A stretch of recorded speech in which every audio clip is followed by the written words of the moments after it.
forgiveness plays a huge role in this moment.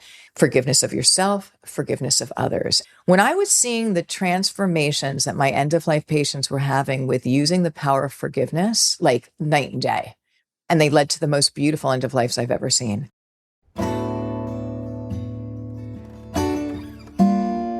Welcome to Peaceful Exit, the podcast where we talk to creatives about death, dying, grief, and also life. I'm Sarah Cavanaugh, and my guest today is former hospice nurse Suzanne O'Brien, author of the book, The Good Death. As the founder of the Doulagivers Institute, Suzanne has trained thousands of people around the world in end-of-life care with a mission to make death literacy accessible to all.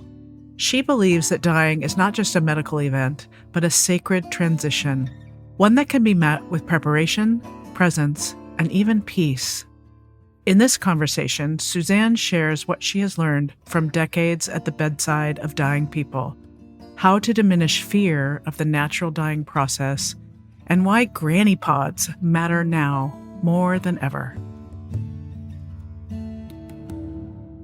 Welcome to Peaceful Exit. Thank you so much for having me. You know, we share a desire to talk about this taboo subject, and it's infused with fear in our culture. You open your book, The Good Death, with a description of just that. What is a good death? I was in the oncology unit, and I remember most end-of-lives, as they are today, not going as well as they could, and I'm being very gentle when I say that. And there was this one woman that I had at the end of life, and I walked into her room. She was transitioning, and her family was just gathered around her bed. And I stood back as that nurse, and there was a feeling in that room of sacredness.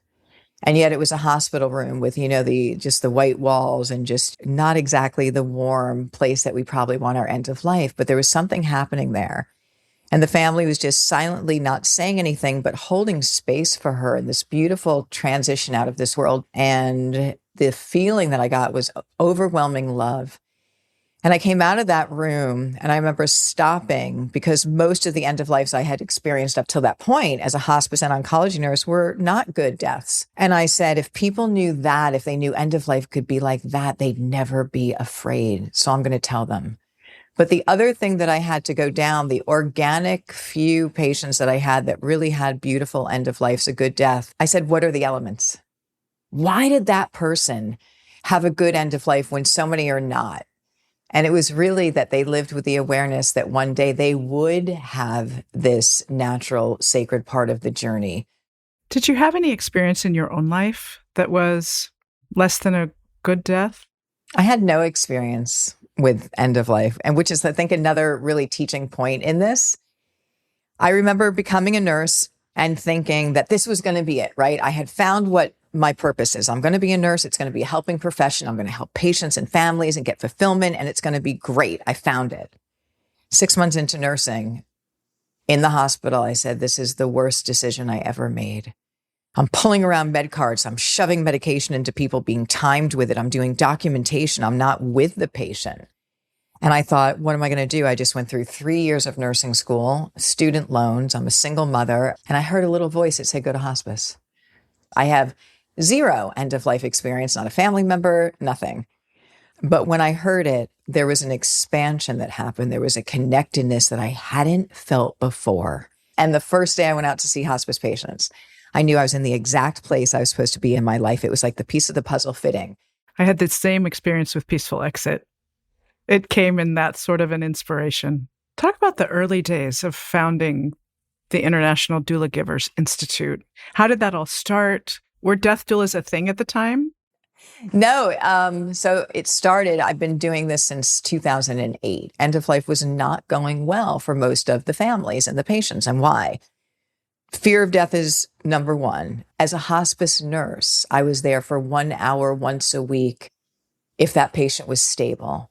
I'm supposed to teach the family how to do end-of-life care. That's the model, right? So people are at home. I'm supposed to teach them how to do the end-of-life care.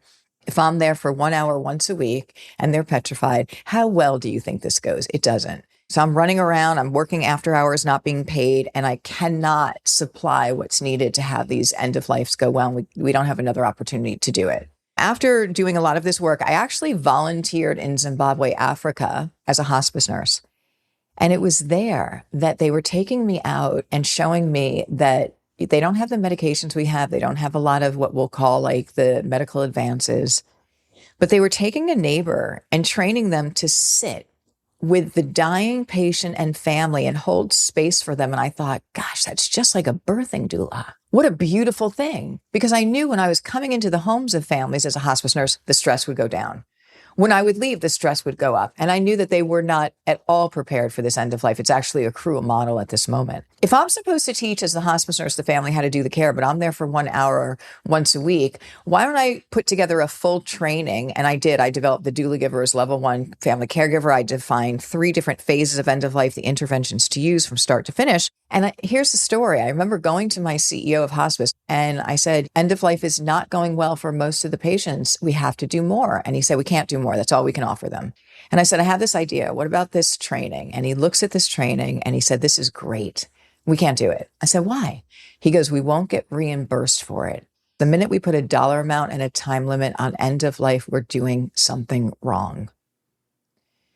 And I said, I heard it 3 times. And I said, okay, I'm just going to go to the local library and offer a workshop for free. Whoever wants to come can come, learn. What do you think happened at that library? It filled up. It was packed. There wasn't a seat left. Yeah. And then I put it online. And to this date, we've trained almost 400,000 people from around the world. So Doulagivers Institute was born out of that training. And it is absolutely amazing. And it goes back to what you were saying about following your intuition. You're following the need, and it's brilliant. I loved your book. Thank you. Beautiful cover, by the way. And I always look at the title first. Tell me why you use the word good. Yeah, I should have used great. No, I'm not kidding. You know, the word death provokes a lot of fear right now. It triggers people. And to put the word good with it is usually something that people don't do. What I want people to know is that it is very possible with the right education, kindness, and support to have a good transition out of this world. We only get one time. We can't go back again. So I think it stops people when they see the good death and take that in for a minute. Death can go well. Yeah, it actually can. And here's the thing, we've been dying for thousands of years. In all different religions and cultures, death used to be revered as a sacred rite of passage. Where did that go? We can change our lives overnight when we change our perspective. I really wanted the cover image to be what's in that book and what's possible. And when we see trees, they turn the most magnificent, beautiful color, the leaves, right before they die. This is the same that I see with my patients. I love that. Several of my guests have talked about how fear of death prevents them from jumping into this information or talking about it even. Kids are shy about talking to their parents about it. To what extent do you think fear governs people's behavior as they face the death of a loved one? 100. And I'm not trying to be funny about that. Fear is paralyzing. We are asking families to take care of a dying loved one in their home, under their roof, when they don't know the first thing about how to do that. How unfair is that? It is a overwhelming, chaotic experience. So fear literally hijacks this entire situation, and it prevents me from even being able to give the basic training to people because they're so checked out. It just does not work. So I'm going to say 100%. I want to ask, do you feel afraid of death? Or after all this work, has it helped you come to a sense of peace about it? Peace beyond. My fear is that I don't fully live. That is the real fear that I have. That what is my purpose? Make sure I don't miss the beauty of this day because I don't know how many days I have. And I want to make sure that I have gratitude and find the joy in the moments and also show up for my purpose. And then as far as when I'm working with people at the end of life, what they have described, what I have been privileged to see and experience has not only removed my fear, but has led me to believe that this is the hard part. that whatever's happening next, what they describe, may I share a story for a minute? Sure. That's Please. from the book. I was in the oncology unit working, and there was a woman that came in. I was working the Friday, Saturday, Sunday, all those long shifts. And she comes in on Friday. She was 44 years old. She broke her hip because her chemotherapy had brittled her bone. She had gallbladder cancer. She comes in with her sister on a Friday, and I knew I needed to build trust and get her stable. And they were so scared. And she was the same age as myself. And it was so interesting because it really strikes you when you're dealing with people that are in situations of your age. It can happen to anyone at any time. At the end of the day on Saturday, I was moving her from a bedside commode right to her bed. It was just one turn and pivot, and she was out of breath. And that was something new for her. Her lungs were fine. So we both knew in that moment that something very serious was happening. So they told me that they did testing that night, found that she had a blood clot, a pulmonary emboli to her lung from the fractured hip. This is not a good thing. On Sunday, when I came in, I remember the doctor coming in at about 3:00. I had a habit of doing rounds with doctors so I could hear what they were saying to patients. We walked through Madeline's doorway of her hospital room, and Madeline looks at the doctor and says, "I just want to thank you for everything you've done for me." And I remember turning to look at the doctor, and tears were going down her face. That night, that Sunday night at about 10:00, Madeline woke up from a sleep and said, "Get my sister, I'm transitioning." Like with all of the excitement that you would expect from an 8-year-old child that's saying, "You're going to go to Disney World." Sister comes in from the lounge and she's like, "I'm transitioning." And I don't even know if I knew the word transitioning then. I don't even know if I used that.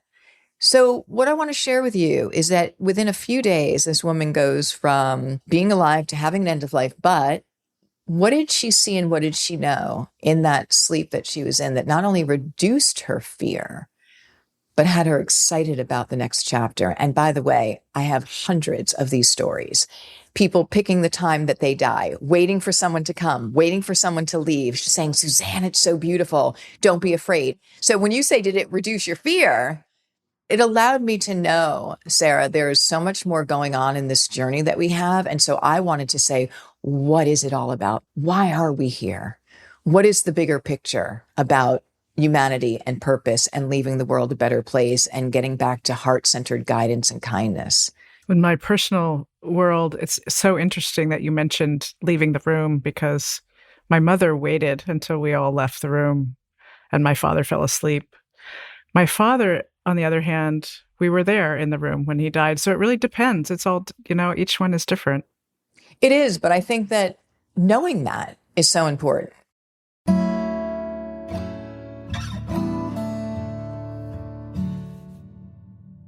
You write about various kinds of good deaths. Is it possible for one person to have all of these good deaths at once?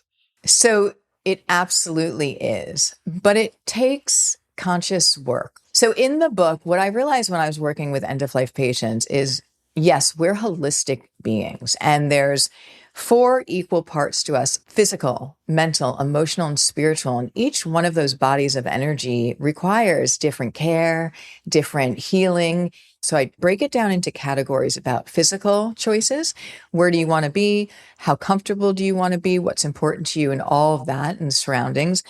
And then we really go into what I've seen with mental, the acceptance of end of life. And I'm going to give you what I call a Doulagiver's pearl right now, is that a mental acceptance of an end of life starts today when I say, "Oh, Suzanne, one day the journey will not be as you know it." Maybe I'm not like really happy about hearing that, but I get it. And I'm like, okay, got it. Now emotional.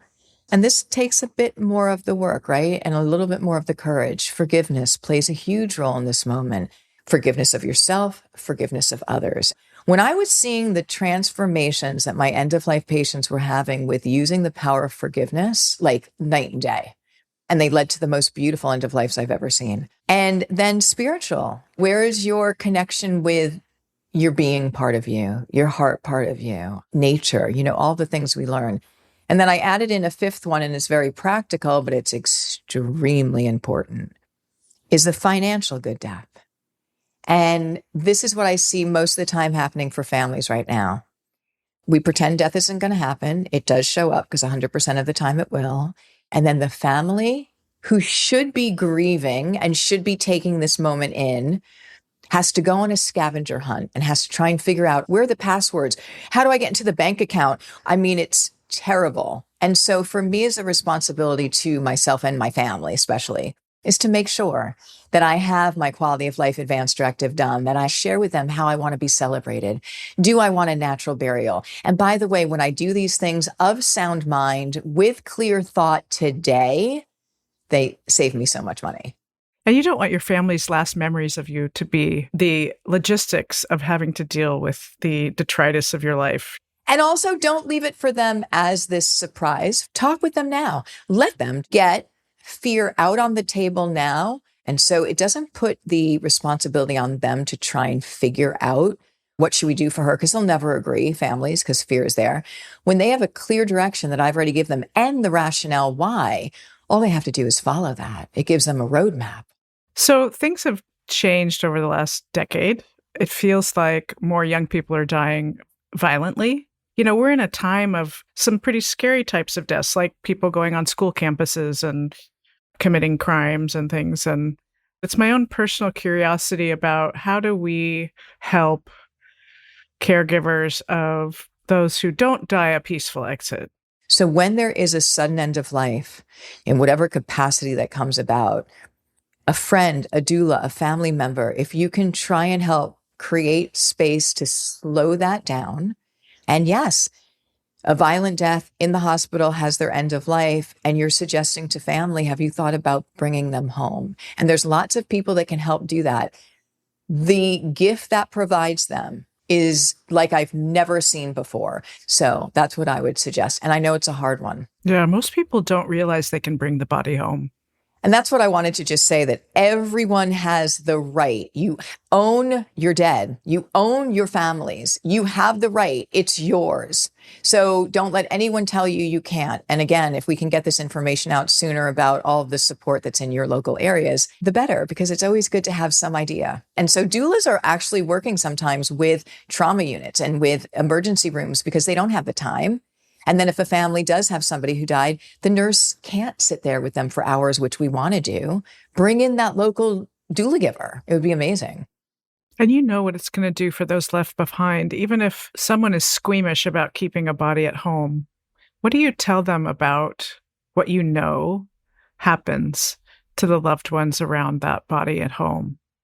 So I think what happens, and families have described this, that they feel their love of their loved one sometimes stronger in this space than they have in their whole life. So somewhere that is saying to us, she exists. He exists. Wow. And so, you know, the benefits of it have been known for a very long time. And that's what I think is happening there. What a gift that is. Most families that I work with say the person died. What do I do now? They call the funeral home. I've had funeral homes come within 15 minutes, whisk that body away. The family doesn't even know what happened. They have no idea how to process any of this. And we think it's a shock that there's traumatic grief that people are stuck in. Slow it all down. You're also calling in the wisdom of the Jewish Shiva, where people are slowing way down. And they're slowing down for a week and able to process what happened, no matter the speed of the death in the family. And they're taken care of in such a beautiful way. I mean, it's gorgeous. And that grief needs a container. It needs a pathway. What has traditionally been the role of family and other loved ones as someone is dying? When did we start turning this job over to medical professionals?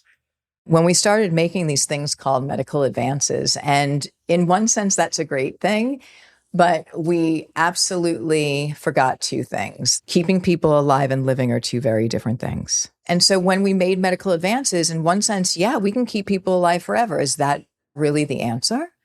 So inadvertently, I think we set up this whole incredible fear. And it really started with that we know how to tinker as medical professionals and keep bodies alive, but keeping alive and living are two very different things. And we're not meant to live forever. I had a wonderful conversation with Mary Roach, who has seen a lot of dead bodies. And what she really came out with was the miracle of the human body. There's nothing that can replace it. We might try 3D printing living tissue, but you can't really replace who we are and how this body works. It's incredible. Talk to us about the Live Well Aging Plan. You know, 100 years ago, the life expectancy was about 47, 48. And so Now that we're living so very long, there's no roadmap for that. I don't know how long I'm going to live, A, what I'm going to be like as I age, cognitively, physically, I'm going to try, to hopefully have everything great. And financially, you just don't know because the world does what it does.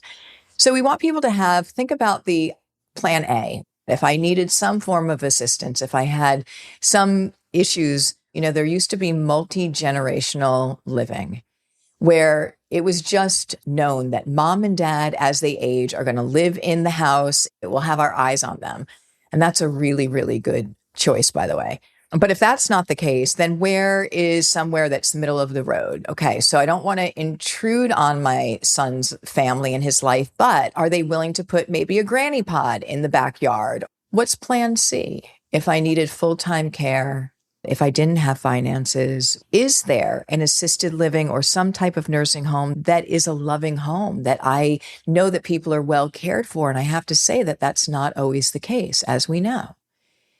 So ideally, my concept of doula communities, bringing back the concept of community, taking care of community once again. And then we would have doula houses where if people needed to be cared for, we can bring them there and be able to give them that loving end of life in a beautiful way that really just takes conscious effort. So make your plan A, B, and C. Talk to your families. Granny pods are a great option because they're just a little house that can be attached. I love this idea. Yeah, it's amazing. Well, and what was interesting to me is the technology might be so useful. Oftentimes you'll have an alarm on the bed when someone gets up. You could actually build that into a granny pod. They're already built in. So you can get ones where when mom's feet hit the floor, I'm notified. So I don't have to be on top of her calling her and, oh, you're not picking up the phone. Some of them, you come with oxygen accessibility if you needed it. It's really, really good. It's a great option. The other thing I think we lose by putting our elders in these either nursing homes or assisted living places, we lose so much of the wisdom and the heart of our culture. What have we done? I think we just went the absolute wrong direction, because if you ever have the privilege of sitting down with somebody who has had years of experience and listen to their stories, it is the teaching. And again, for younger generations to be able to be having relationships with older, having that wisdom, it's priceless. By the way, I also want to say that 100 years ago, people used to lie up in age because the older you were, the cooler you were, because you were the wisdom keepers. I want to bring that back. I do too. Not that we need to lie, but let's give credit where credit is due with the numbers. You write about the end of life phases that caregivers go through: shock, stabilization, and transition. Can you define what these are and how people can confront and move through each? When I was working with all these families, I literally could define phases of end of life. And I thought, this is really helpful because let's identify that phase, but then give them interventions to use in it. So to understand what it is. So the shock phase is like it sounds. It's the first time that someone gets a terminal diagnosis. And often there's an overwhelming feeling for both the patient and the loved ones. And this shock can present in denial, withdrawal, anger. For most of my patients, it's been withdrawal. It's been shut down. If somebody just told you that you have a limited time left on your life, you're going to be taken aback in a huge way. It's really scary for people. It feels like the person has had a loss of control. Obviously, their physical body, they're told that they have a limited time. So keeping that in mind, very important to show up, but to also not take control out of them. There's a 3-question technique that I'm going to teach families to do in any one of the phases. And this is really important because you'll always get to the highest quality of care. So within that shock phase, say to yourself, are there any acute issues happening here? An acute issue is an immediate need that needs to be dealt with: pain, nausea, anything that is jumping out. Are there any safety issues? Many times people come on at this terminal diagnosis and they can't walk for the first time. And so it's a big safety issue. And also ask, what is the support system? Because many times people have been cared for by one person. Start getting a support system schedule that the main caregiver can have some respite care and be the wife and be the husband. So asking those 3 questions within the shock phase, your presence and you saying, I'm here with you and I'm going to be here with you with every part of this journey, can be really reassuring, especially at this moment. So just take it in. The second is the stabilization phase. So when we get the immediate needs and acute issues handled really well, the quality of life goes up. Now, I have to tell you that we've gotten some people, and this is insane to say, but it's true. Some people's quality of life with good symptom management has gone up, and it's higher than it's been in 20 years. This is where families can have those really important conversations, memories, legacy work, sharing stories, forgiveness work. Anything that's really important can be done in this phase. Things are stable.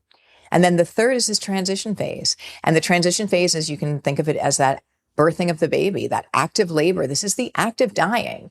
And this can go very quick and be scary if you don't know what's happening. And I want to tell you, the first telltale sign that someone's going into a transition phase is that they will lose the ability to swallow. And it's usually within hours to days that that person will go into a deep sleep coma. And it's usually hours to days, and I say usually, so stay with me on that one, usually in that deep sleep coma that the body will have its end of life. Everyone dies the same way in that latter part. So there's steps and stages that you can understand, and you can know that the interventions to use for comfort, or knowing that this is a natural part of the end of life process and not to be afraid, because so many families haven't seen any of this. So they're just petrified and overwhelmed when they don't need to be. Oftentimes there are sounds that they're unfamiliar with, and they think the person is gasping for breath, and they're not. It's actually part of the process. Yeah, the body's shutting down. So the breathing, everything changes. The temperature changes, your color changes. And this is all natural part of the end of life process, not to be afraid. And there are things you can do. If somebody's cold, what would we do? Put warm blankets on them.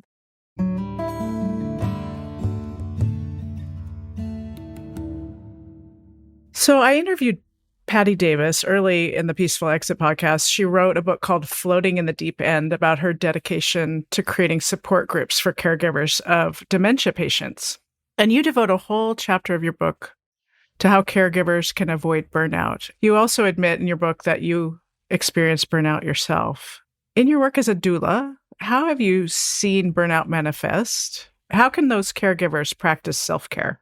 I am so worried about our healthcare workers today in the mainstream system, and people in general that I worry about, because we're told work, work, work, go, go, go. Self-care is selfish, all of the things. And that is absolutely untrue. You know, I was running around as a hospice nurse trying to help everyone. And these are really intense situations at end of life with a lot of pain and trauma. And so self-care for caregivers and for people in general is mandatory. And there's little ways to do it. It's not like it has to be big, but you've got to give it to yourself. If I can invite one thing for caregivers to understand and everyone to understand, is when you do care for yourself, you are caring for your family. You are caring for your patients, because you're showing up as the best version of who you are. When we hit the wall in a self-care crisis situation, we need to ask for help. It's not weakness. But the other thing is, if you see a family member, a caregiver, a community member caring for someone, offer help, offer to come in, bring coffee, whatever it may be. And they might be so overwhelmed that they can't even tell you what they need. Go ahead and make the decision. I'm going to come over. I'm going to sit with you with coffee. I'm going to bring in dinner.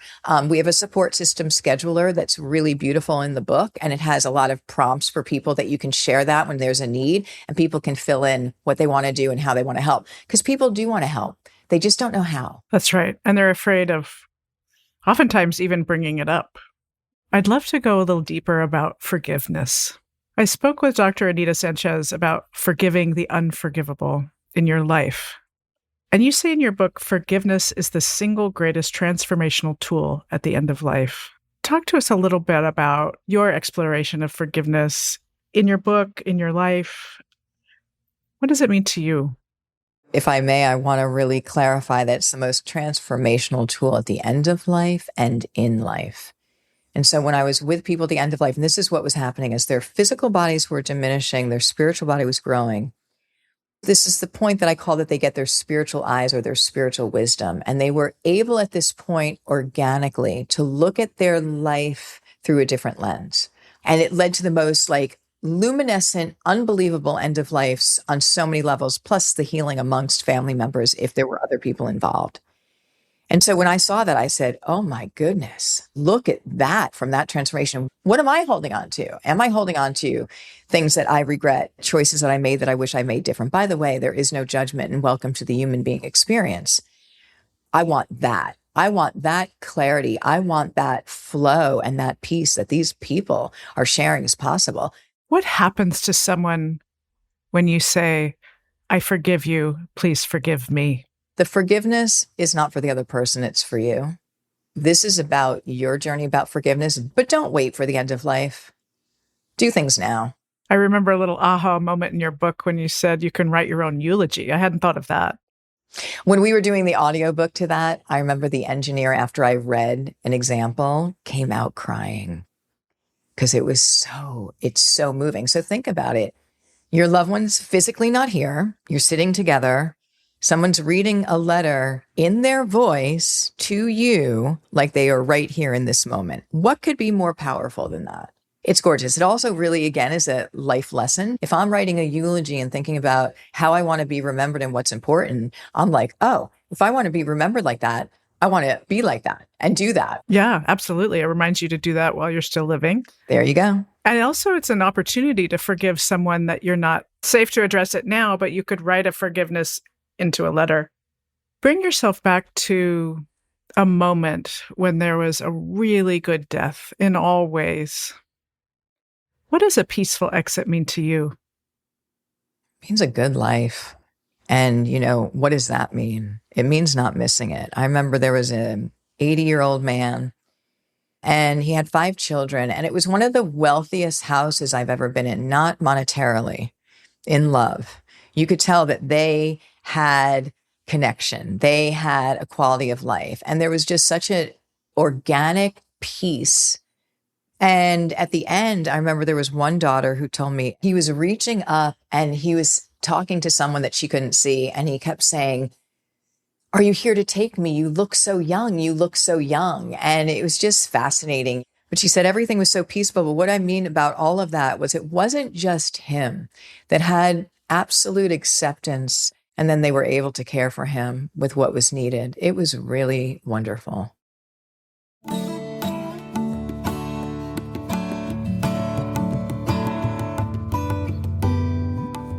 Thank you for listening to Peaceful Exit. I'm your host, Sarah Kavanaugh. You can find us on Instagram at A Peaceful Exit and on YouTube at Peaceful Exit Podcast. To learn more about this podcast and my work, please visit peacefulexit.net.